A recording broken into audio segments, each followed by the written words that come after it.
Souvent, quand nous avons des problèmes et nous avons mal, nous blâmons quelqu'un d'autre. C'est toujours la faute de quelqu'un d'autre.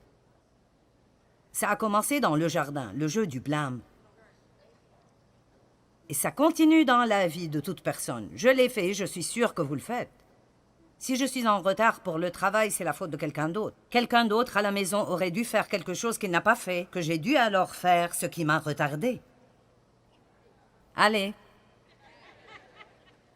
Il ne vous vient jamais à l'esprit que peut-être que nous aurions dû nous lever tôt et laisser une petite marche dans notre vie pour que nous puissions nous occuper de certaines des choses inattendues.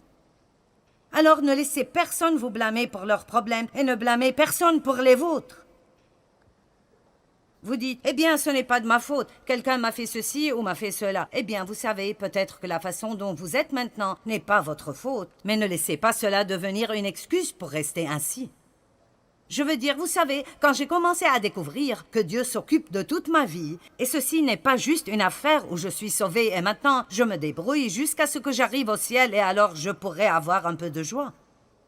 J'ai été étonnée quand j'ai découvert que j'avais une telle foi dans mon âme à cause des choses qui me sont arrivées dans mon passé et qu'il y avait une promesse dans la Bible pour couvrir chacune d'entre elles, qu'il n'y avait aucune peine avec laquelle j'étais obligée de vivre, que Dieu s'occupe de tout. Et j'avais besoin de découvrir ce qui était à moi acheté, réglé et livré par le sang de Christ. Et j'avais besoin de commencer à ouvrir ces paquets et commencer à jouir de la vie que Jésus est mort pour que je l'obtienne.